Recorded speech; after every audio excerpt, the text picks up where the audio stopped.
네, 여러분들 안녕하세요. 네, 오늘 동아시아사 수업 진행하도록 할게요. 네, 여러분들 오늘 할 페이지는 168페이지에서 169페이지, 170페이지까지 내용을 정리할 건데요. 자, 오늘부터는 1940년대부터 해서 1945년 이후의 상황을 보도록 하겠습니다.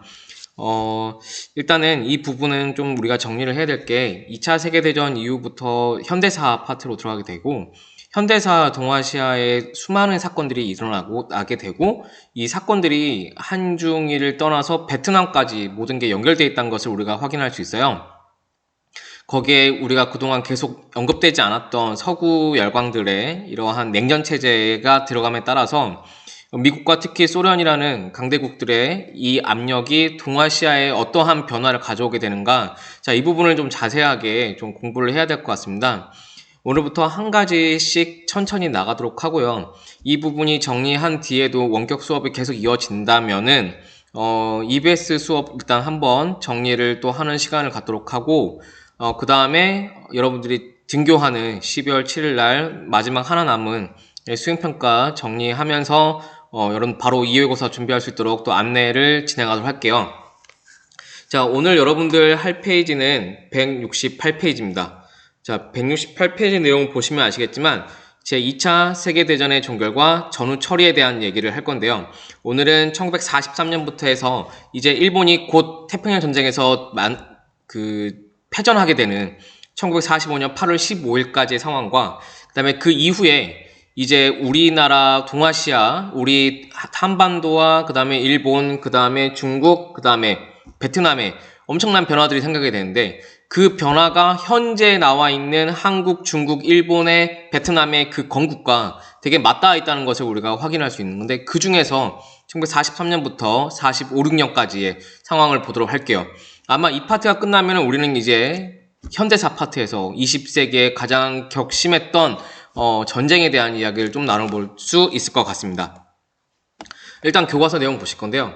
자, 오늘 할 파트는 일단 첫 번째 1943년 카이로 선언부터 해서요. 카이로 선언, 얄타 회담, 그 다음에 포츠담 선언, 여기까지 일단 한번 볼 필요가 있는데요.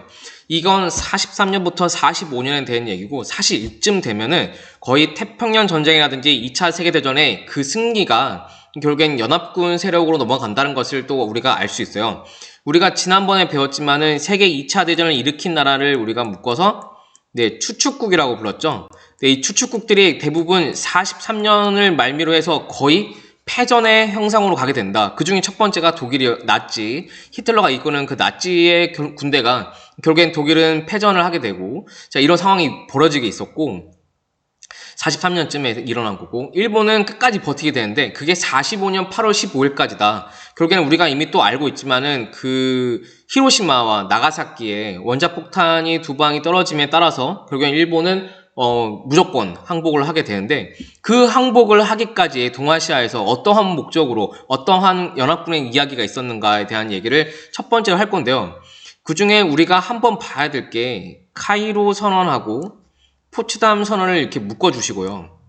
그 다음에 얄타 회담은 또 별도로 하나 이렇게 좀 빼놓으면 될 것 같습니다. 근데 순서는 카이로 회담, 얄타 회담, 포츠담 회담 이렇게 넘어가게 되는데, 제가 이렇게 묶은 이유가 뭐냐면 모이는 수장들이 조금 달라서 그래요.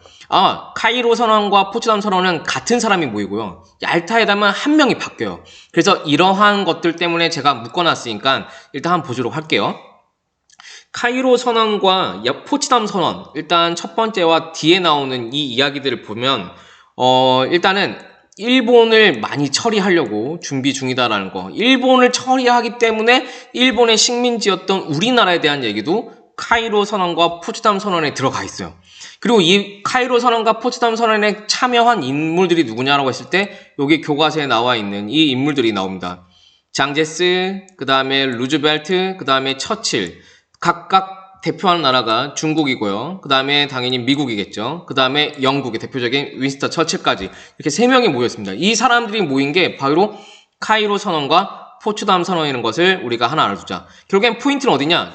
지금 얘네들이 싸우고 있는 가장 큰 포인트는 물론 미국과 영국은 독일과도 싸우고 있지만, 여기 한 명, 중국은 독일과 싸우지 않고 있었죠. 이 중국 국민당에 있었던 장제스는 이 당시에 누구랑 싸우고 있었냐면 바로 일본이랑 싸우고 있었습니다.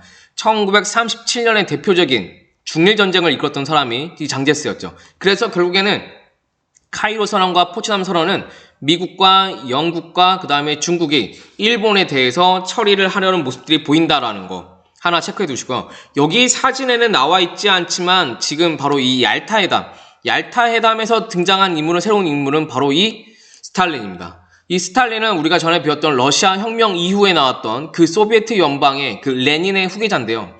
그 소비에트 연방을 이끌었던, 소련을 이끌었던 스탈린이 수장이 되고, 이 스탈린이 바로 독일을, 나치를 이기면서 자연스럽게 사회주의 국가의 수장이 된다더라. 그래서 이 수장이 된 스탈린이 결국에는 이제 누구를 싸우려고 한다? 독일 끝내고, 그 다음에 독일을 끝내고 마지막으로 일본과, 남아있는 일본과 싸우려고 준비 중이다라는 거. 그럼 자연스럽게 독일을, 얄타 회담은 무슨 얘기를 하려고 하느냐? 첫 번째는 자연스럽게 독일을 어떻게 처리할 것인가? 나치의 독일. 그 다음 두 번째는 소련은 이 당시에 일본하고 싸우지 않았어요. 근데 이제 남아있는 거는 포츠담 선언이나 본 것 같지만 아직 일본은 항복하지 않았다는 거. 그럼 이때 미국에서는 스탈린이 빨리 참전을 하면은, 이 소련이 참전을 하면은 일본이 빨리 항복을 하지 않을까. 항복을 안 하고 있었으니까.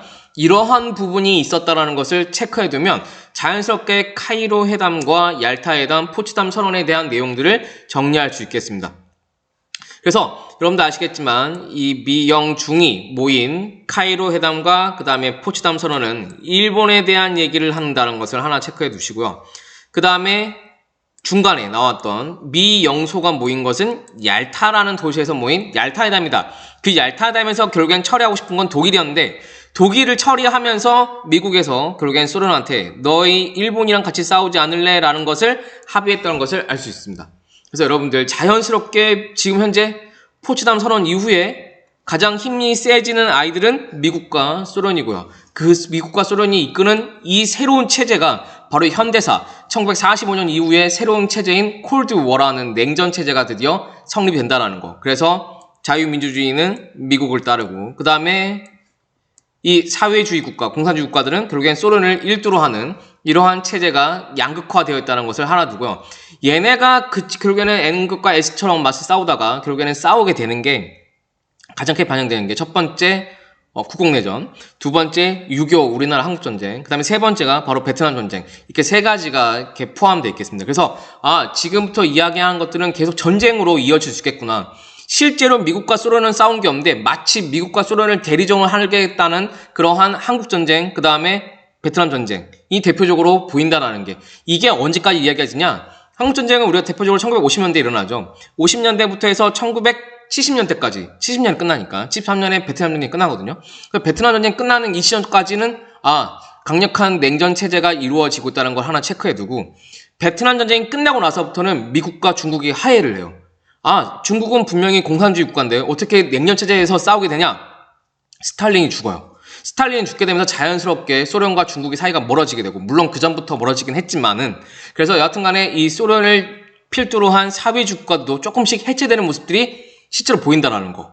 그래서 우리가 이제 나중에 배우겠지만 닉슨 대통령이라는 사람이 중국을 직접 방문한 경우도 있다. 그래서 1970년대 냉전이 한참 이제 끝나려고 하는 그 타이밍에 끝낸 게 바로 미국과 중국이 같이 화해를 하면서 끝나게 된다는 것을 우리가 확인할 수 있다.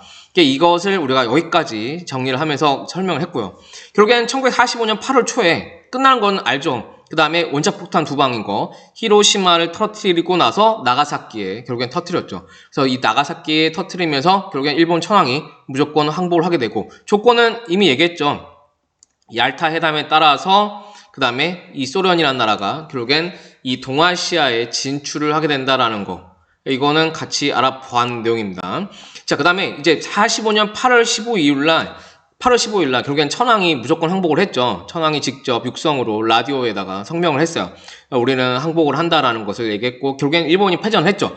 일본이 패전하면서 일본으로 들어온 애가 누구냐면 바로 미국입니다. 미국이 들어와요. 미국은 일본을 점령하는구나. 그래서 이때 일본을 대신 지배하는 체제는 바로 미 군사 정부예요. 우리가 이걸 묶어서 미군정이라고 표현하죠. 일본도 미군정이요. 근데 소련도 동아시아에 들어오죠. 만주와 한반도로 진입합니다. 만주는 중국 위에니까 알겠는데 한반도로 진입한다. 결국에는 8월 15일 이후에 우리는 곧바로 뭘 겪는다? 분단을 겪는다. 그래서 한반도에 북한은 소련이 들어오고 남한으로는 미국이 들어온다. 일본에 있으면서 미국은 미 군정이 다시 한반도의 남쪽으로 들어온다라는 것을 알아두면 되겠습니다. 결국엔 우리나라는 45년 8월 15일 날 분단 과정을 겪게 되고 그 8월 15일 이후 동안 뭐 했느냐? 같이 북한의 정부를 만들고 남한의 정부를 만들고 이거를 같이 만들려고 했던 장면들 한국사 시간에 이미 배웠었죠. 그래서 김구 선생님이 가끔 올라가기도 하고 북한에다가 그쵸? 그래서 남북 협상이 일어나기도 하고 근데 그 와중에 김일성은 다시 정부를 만들려고 하고 이승만도 정부를 만들려고 했던 것. 이 복잡한 장면을 우리가 외울 건 아니지만 결과적으로 48년 8월 15일 날 남한에서는 대한민국 정부가 수립되고 아마 9월 9일 거예요. 북한에서는 조선민주주의 인민공화국이라는 우리가 알고 있는 북한이 이렇게 분단이 되고 건국이 된다는 거 하나 체크하면 되겠습니다. 그래서 우리나라 결국에는 48년에 각각 북한과 미국에 이렇게 국가가 만들어진다는 거 알아두고요. 이것과 별도로 45년에 이거는 45년에 세계 2차 대전 이미 하면서요 많이 느꼈어요. 기존에 있던 국제연합 말고 우리가 배운 게 국제연맹 배웠죠. 이거 제가 이거 언제 알려줬냐면 그 만주국 수립할 때 만주사변할 때 아마 언급했을 거예요. 국제연맹이라는 단체가 있어서 그걸 조사하러 왔었다. 리튼 조사단 기억나시죠? 그 조사단에 와가지고 이 만주국이 정상적인 건가 부정적인 것인가 확인을 하고 갔는데 걔네가 결국에는 부정적으로 얘기를 했었죠. 그래서 일본이 마음에 안 든다고 해서 국제연맹을 탈퇴한다라는 거 이거 기억나시죠? 근데 그 국제연맹보다 조금 다른 개념입니다. 이게 좀 더 강력한 개념이에요. 그래서 국제연맹은 마음대로 탈퇴도 하고 가입도 가능했었잖아요. 일본이 탈퇴했으니까요. 심지어 독일도 탈퇴했었어요. 근데 이게 아니고 대서양 헌장에 따라서 세계 2차 대전에 조금 생각을 했던 것 같아요.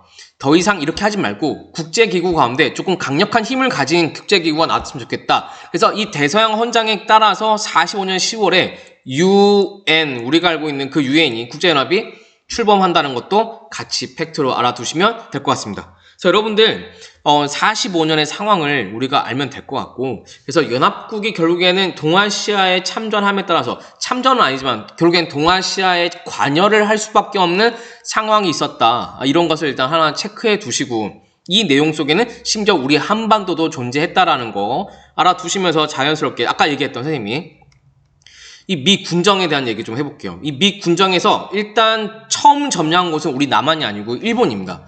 일본이 결국엔 나가사키에다가 또는 히로시마에다가 원자폭탄 터뜨린 주체도 미국이잖아요. 그쵸? 그래서 미국이 결국엔 일본에 가서 무엇을 했느냐 하나 체크를 한번 해볼게요.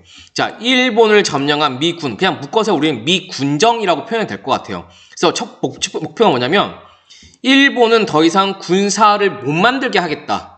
그 다음에 천황이 지배하는 이 약간 이상한 일본 사람들은 천황을 이때 반인간 반신으로 봤잖아요. 그래서 이 신이라고 신격화된 이 천황을 좀 끌어내려야겠다는 것이 결국엔 민주화입니다. 그래서 이 두 가지를 목표로 한 군정이 실시됐다는 것을 하나 체크해 두고요. 거기 대빵이 누구냐면 바로 이 세계 2차전 때 태평양 전쟁 이 아시아 쪽을 이끌었던 사람은 메가더예요.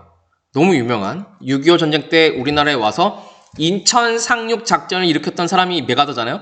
이 사람은 결국에는 이 동아시아 쪽 파트에서 수장이었단 말이에요.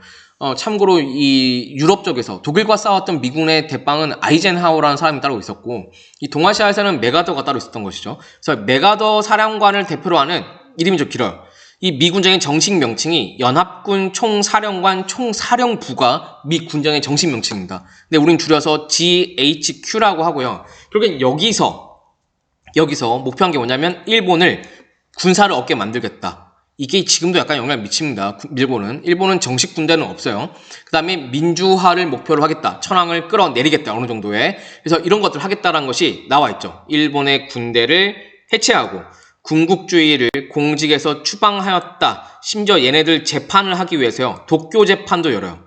도쿄 재판도 열었는데 이게 바로 170페이지에 나오는 바로 도쿄 재판 극동 국제 군사 재판이라는 다른 표현이 있는데 같이 알아두실게요. 그래서 이거 곧바로 시행을 합니다. 이거 참고로 45년에 미군정이 들어오는데 도쿄 재판은 46년에 시작되죠. 그러니까 엄청 빨리 얘네들은 심판하기 위해서 들어온다는 것도 같이 알아둘게요. 자, 보겠습니다. 자, 연합군이 했던 여러 가지 정책 가운데 그냥 일반적으로 하나 볼게요. 그냥 정치 부분에서 투표권을 줬다라는 거, 그냥 그렇다. 라면 될 것 같고, 일본의 고유의 그 재벌들을 해체를 해서 결국엔 재벌의 부활을 막기 위한 법률을 제정했다. 그 이유가 아무래도 노동자들에 대한 탄압도 있었고, 재벌들의 돈이 결국에는 군사를 만드는 데 썼다는 것이 조금 미군정이 봤을 때는 안 좋았던 것이죠. 그래서 재벌 해체하는 모습도 일단 하나 보게 됐고요. 그 다음에 농지개혁도 해서 농사를 짓는 사람들이 결국엔 토지를 갖게 한다는 거 그냥 알아두시고, 그 다음에 교육 부분에서 전쟁을 미화하는 내용을 교과서에서 삭제하고 중학교까지 의무교육을 시행했다는 거 역시 하나 팩트로 그냥 기억하면 되겠습니다. 여기서 포인트 하나 중요한 거 나갈게요. 자, 미군정이 했던 거 여러 가지 가운데 제가 여기서 별표 치는 거는 바로 새로운 헌법입니다. 이 헌법에 지금 나온 얘기들의 목표가 적용되어 있어요. 선생님 아까 얘기했죠. 미군정은 왜 들어왔냐 일본에. 그리고 왜 일본 애들을 정부로 안 세우고 지네가 지배를 했느냐? 그러면 이겁니다. 비군사와 민주화를 목표로 했다라는 것인데 이거를 헌법화해서 이걸 법을 하기 위해서는 일단 헌법이 제일 먼저 들어가야 되거든요. 그 헌법이 제정되는데 46년에 새로운 헌법이 제정되었다라는 걸 하시고요. 새로운 헌법이라고 해서 우린 이걸 신헌법이라고 표현하고 있고, 신헌법의 가장 중요한 내용이 뭐냐면 바로 평화입니다. 전쟁을 하지 않으니까 평화되는 거예요. 그러면 무기를 못 갖게 하고 군대를 못 갖게 하니까 평화인 거예요. 그래서 우리가 이 헌법을 다른 말로 일본의 평화헌법이라고 합니다. 일본의 평화헌법이라고요. 그래서 이 헌법은 지금도 일본이 지키고 있어요. 못 바꿔요. 그런데 일본에 우익화된 사람 정치 세력들이 이걸 헌법을 바꾸려고 하는 거죠. 우리가 뉴스에서 보는 일본 우익의 헌법 개정은 결국엔 이 전쟁을 못하게 하는 헌법을 전쟁을 하게끔 하겠다는 헌법을 바꾸겠다는 얘기예요. 그러니까 이런 것이 문제가 되니까 국제사회에 자꾸 압력을 가하는 건데 일본 우익 세력들은 그냥 바꾸려고 하는 노력들이 보이죠. 여하튼 간에 지금 다시 돌아와서 46년에 미 군정이 들어와가지고 새롭게 개정되는 이 헌법은 바로 새로운 헌법이자 바로 평화를 추진하는 헌법이라는 내용입니다. 여기에 자세하게 나와 있고요. 자, 보실게요. 자, 천황이라는 존재가요, 그냥 상징으로 바뀌어요. 천황은 우리가 건들 수 없는 아주 필수 가결한, 너무나 존재가 아주 고결한 존재가 아니고 그냥 상징입니다. 그냥 통합의 상징이에요.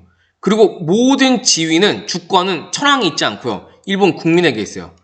여기 나와 있던 주권제민이라는 표현이 있다. 그 다음에 천황은 더 이상 신격화되지 않는다라는 것이 나와 있고요. 오케이? 그 다음에 천황은 국사에서 모든 행위에 대해서 내각의 조언과 승인이 필요한다. 그러니까 결국에는 내각이 그 책임진다는 것은 모든 정치는 천황이 하는 게 아니고 내각이 한다라는 것이죠. 오케이? 자, 여기에 포인트가 있는데요. 왜 신헌법이냐 보실게요. 무력 행사를 영구히 포기한다. 결국엔 무력에 의거한 위협 또는 무력 행사를 영구히 포기한다. 전쟁하지 않는다는 얘기죠.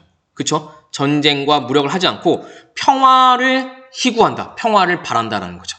결국엔 이게 신헌법의 중요한 포인트여서 구조를 넣은 것 같고요. 그 다음에 전황의 목적을 달성하기 위하여 육해공군 그 외의 전력을 보유하지 않는다. 교정권, 전쟁을 할 수 있는 권리를 인정하지 않는다라는 거. 그래서 일본은 전쟁을 할 수 있는 권리가 없다라는 게 바로 46년의 모습으로 볼 수 있어요. 그래서 군대는 갖고 있어요. 이제 나중에 바뀌긴 한데 일본을 지키기 위한 군대가 있어요. 그게 나중에 보이는 경찰 예비대라는 게 있는데 이건 나중에 일본이 만들어요. 그다음에 이게 이름이 바뀌어서 현재 일본의 군다라고 할 수 있는 이건 바로 일본이 경찰 예비대의 현재의 명칭은 자위대입니다. 그래서 이 자위대가 현재 일본의 그 군대를 대신한다라는 것을 볼 수 있어요. 그래서 여러분들 우리가 현재 일본 헌법과 그다음에 일본 미군정, 이 미국 군정이 일본을 지배할 때 어떠한 모습인가라는 것을 이 그림도 볼 수 있고요. 여기 보면 아시겠지만은 메가더와 천황이 같이 서 있죠. 그래서 여러분들 이러한 장면들이 45년 이후에 일본의 변화다라는 것을 우리가 같이 알면 될 것 같습니다. 그래서 여러분들 꼭 이 평화 헌법에 대한 평화 헌법 46년이라고 했죠. 그 다음에 이런 것들 꼭 알아두시고요. 자, 다음 페이지 넘어가 볼게요. 다음 페이지는 여러분들, 도쿄 재판입니다. 아까 선생님이 얘기했죠. 미 군정이 들어와서 전쟁을 일으킨 사람들 재판, 결국에는 책임을 지란 얘기죠. 그래서 그 재판이 도쿄 재판이고요. 도쿄 재판은 46년부터 48년까지 약 2년간 이루어졌죠.